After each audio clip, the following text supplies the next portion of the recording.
off the road! All right.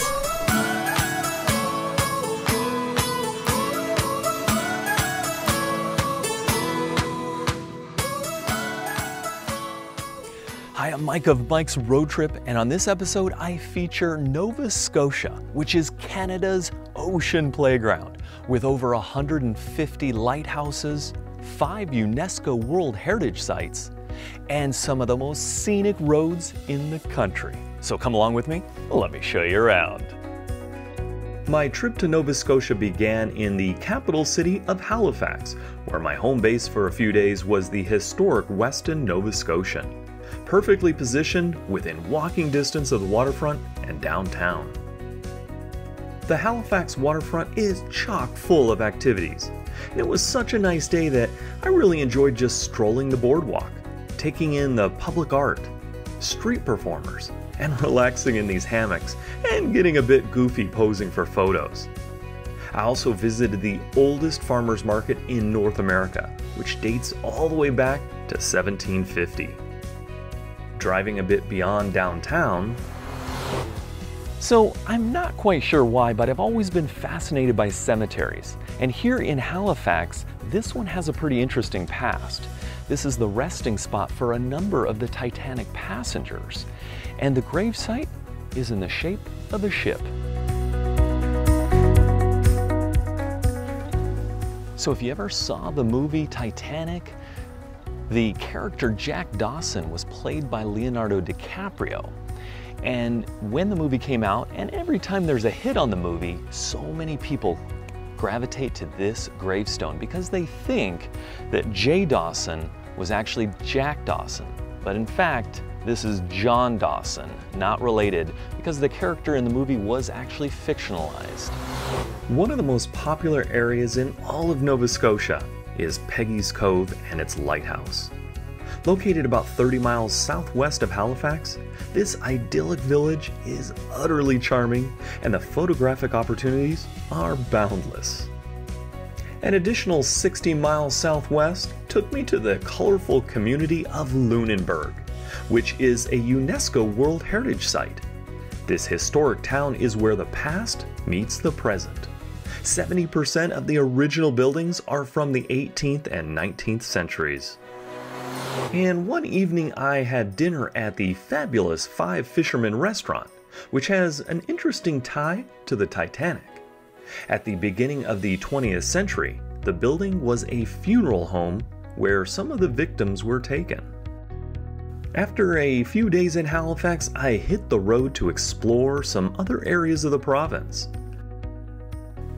Almost due north is Grand Prix, another UNESCO site that commemorates Acadian history, who settled this area in the late 17th century and who were persecuted and eventually deported from 1755 to 1762, many of whom ended up in New Orleans.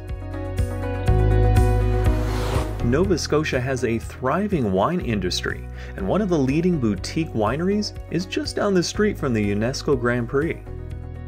This hilltop vineyard is beautifully manicured, producing a number of award-winning wines, both red and white varieties. The Grand Prix Winery is a wonderful place to soak up the setting and enjoy a tasting. Nearby in Hals Harbor, I learned all about lobster. For starters, I had no idea they got this big. About 120 miles to the east is Pictou.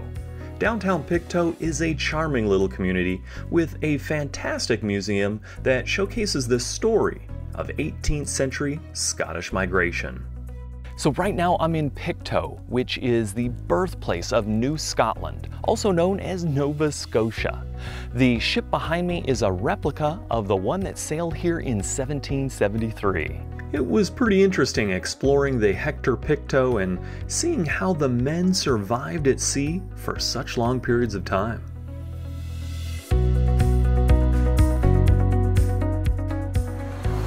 Farther east still, I headed toward Cape George, but before reaching there, I had heard about a boutique distillery where I had to try the maple flavor vodka.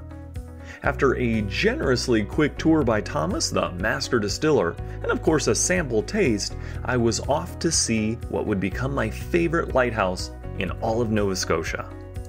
The steep, curvy drive toward the lighthouse added to the anticipation to see what was around the next bend. When the reveal finally occurred, it did not disappoint.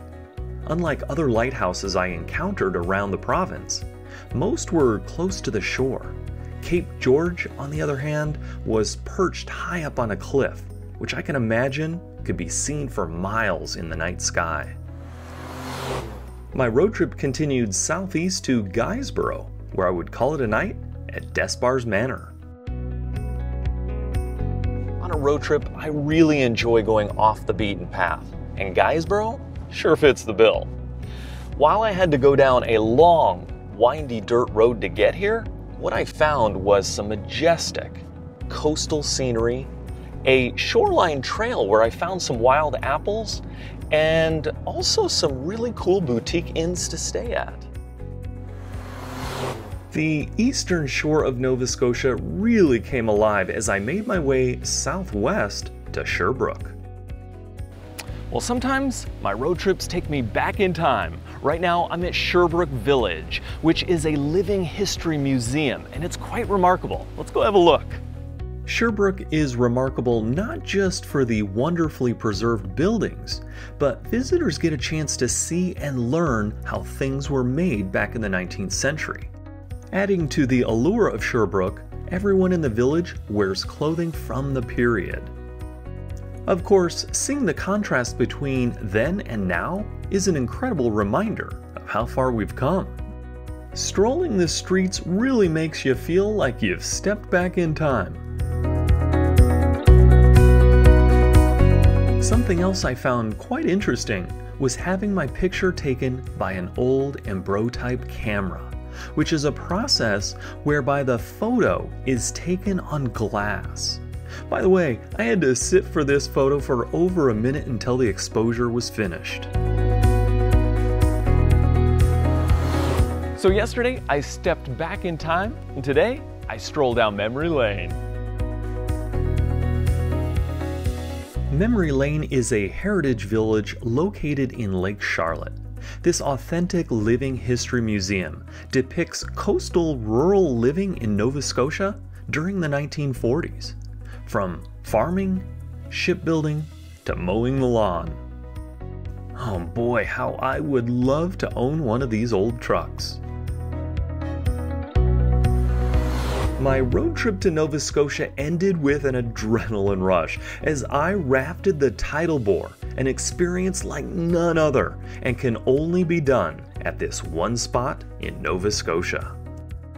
Tidal bore rafting takes advantage of a shift in tides within a narrow channel filled in the middle by an extremely large sandbar.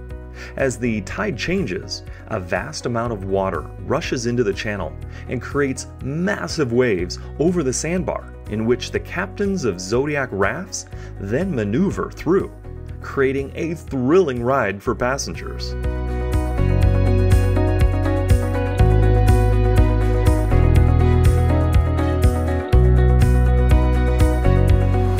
What a wonderful road trip I've had the past week here in Nova Scotia. From the scenic lighthouses, the majestic coastal roads, and of course, an amazing amount of fresh seafood.